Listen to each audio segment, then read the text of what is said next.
Hello guys, welcome back to my YouTube channel. So today's video, I'm doing a reaction video to Spangled as you never had.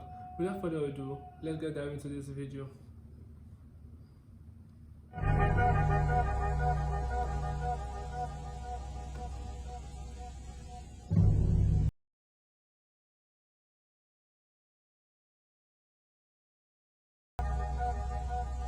There was a lawyer once. His name was Francis Scott Key. He penned a song that I'm sure you're aware of. You've seen it. It's in most hymnals throughout our churches. It's called the national anthem. It is our song as an American.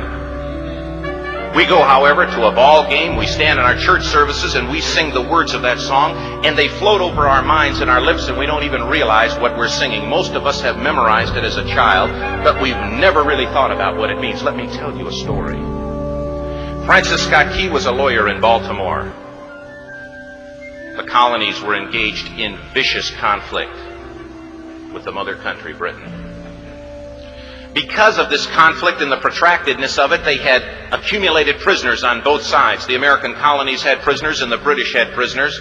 And the American government initiated a move. They went to the British and they said, let us negotiate for the release of these prisoners. They said, we want to send a man out to discuss this with you. They were holding the American prisoners in boats about 1,000 yards offshore. And they said, we want to send a man by the name of Francis Scott Key. He will come out and negotiate to see if we can make a mutual exchange. On the appointed day in a rowboat, he went out to this boat and he negotiated with the British officials. And they reached a conclusion that men could be exchanged on a one-for-one basis. Francis Scott Key, jubilant with the fact that he'd been successful, went down below in the boats, and what he found was a cargo hold full of humanity, men. And he said, men, I've got news for you tonight. You're free.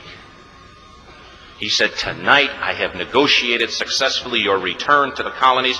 He said, you'll be taken out of this boat, out of this filth, out of your chains. As he went back up on board to arrange for their passage to the shore, the admiral came and he said, we have a slight problem. He said, we will still honor our commitment to release these men, but it'll be merely academic after tonight. It won't matter. And Francis Scott Key said, what do you mean? He said, well, Mr. Key, he said, tonight we have laid an ultimatum upon the colonies. Your people will either capitulate and lay down the colors of that flag that you think so much of, or you see that fort right over there, Fort Henry? He said, we're going to remove it from the face of the earth. He said, how are you going to do that? He said, if you will, scan the horizon of the sea. And as he looked, he could see hundreds of little dots. And he said, that's the entire British war fleet. He said, all of the gunpowder, all of the armament is being called upon to demolish that fort. It will be here within striking distance in a matter of about 2.5 hours. He said, the war is over. These men would be free anyway. He said, you can't shell that fort. He said, that's a large fort. He said, it's full of women and children. He says, it's predominantly not a military fort. He said, don't worry about it. They said, we've left them a way out. And he said, what's that? He said, do you see that flag way up on the rampart? He said, we have told them that if they will lower that flag, the shelling will stop immediately. And we'll know that they've surrendered, and you'll now be under British rule. Francis Scott Key went down below and told the men what was about to happen. And they said, how many ships? He said, hundreds.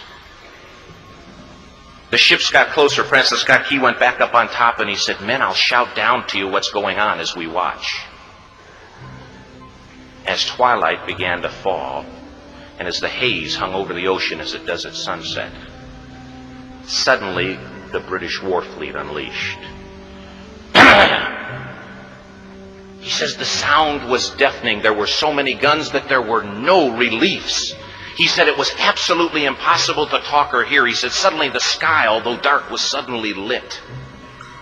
And he says from down below, all he could hear the men, the prisoners, saying was, tell us where the flag is. What have they done with the flag? Is the flag still flying over the rampart? Tell us. 1 hour, 2 hours, 3 hours into the shelling. Every time the bomb would explode and it would be close to the flag, they could see the flag in the illuminated red glare of that bomb, and Francis Scott Key would report down to the men below, it's still up. It's not down. The admiral came and he said, your people are insane. He said, what's the matter with them? He said, don't they understand this is an impossible situation? Francis Scott Key said he remembered what George Washington had said. He said the thing that sets the American Christian apart from all other people in the world is he will die on his feet before he'll live on his knees. The admiral said, we have now instructed all of the guns to focus on the rampart to take that flag down. He said, we don't understand something. Our reconnaissance tells us that that flag has been hit directly again and again and again, and yet it's still flying. We don't understand that. But he said, now we're about to bring every gun for the next 3 hours to bear on that point. Francis Scott Key said the barrage was unmerciful. All that he could hear was the men down below praying. The prayer, God, keep that flag flying where we last saw it. Sunrise came. He said there was a heavy mist hanging over the land, but the rampart was tall enough. There stood the flag, completely nondescript, in shreds. The flagpole itself was at a crazy angle, but the flag was still at the top. Francis Scott Key went aboard and immediately went into Fort Henry to see what had happened.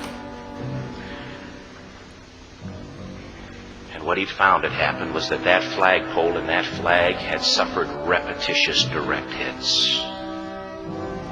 And when it had fallen, but men, fathers, who knew what it meant for that flag to be on the ground, although knowing that all of the British guns were trained on it, walked over and held it up humanly until they died. Their bodies were removed and others took their place.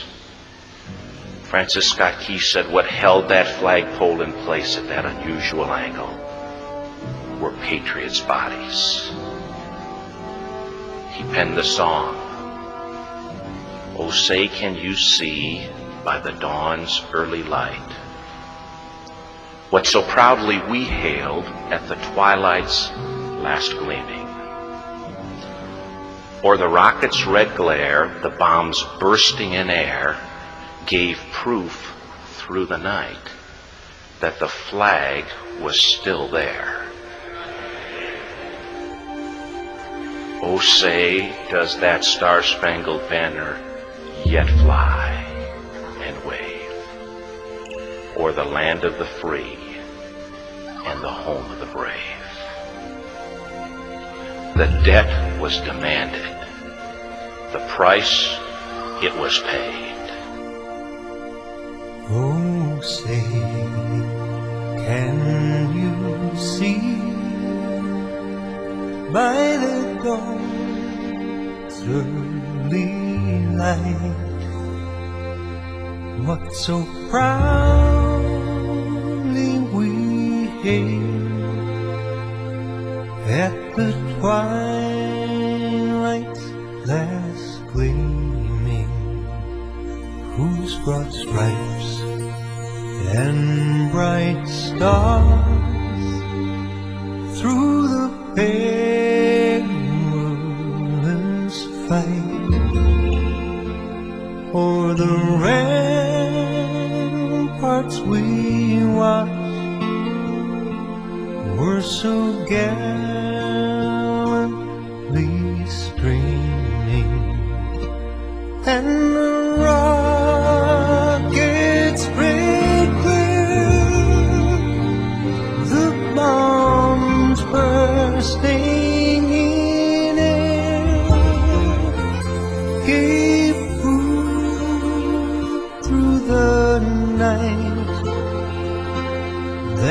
our flag was still there.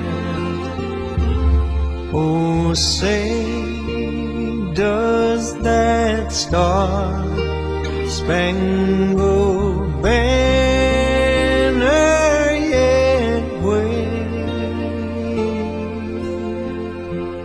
o'er the land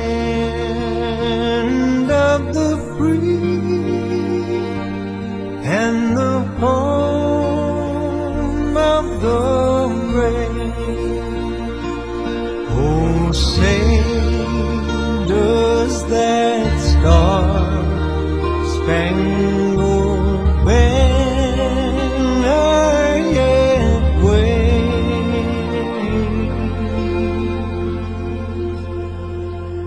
o'er the land of the free and the home of the brave?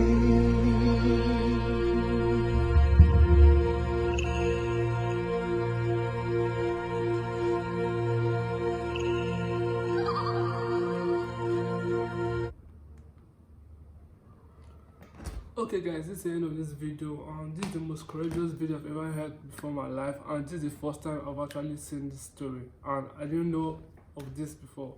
Actually, this man is the most bravest man I've ever heard of in my life, holding the flag. I pray we keep this story going on to the next generation. That's how we're making reaction videos like this. Keeping up to the memory of these people that lost their life during the war. And this man was, in fact, the most bravest man I've ever heard of in my life, holding the flags in death, and they have to replace their body with other people's body. Like, that's the most bravest thing I've ever heard in my life. Knowing you will die, but you die standing on your feet and not on your knees. So please, if you like this video, hit the like button and subscribe, and you can give me a comment on your thoughts or what you think about this video and the story, and you can also share your opinion through the comment section. Thank you.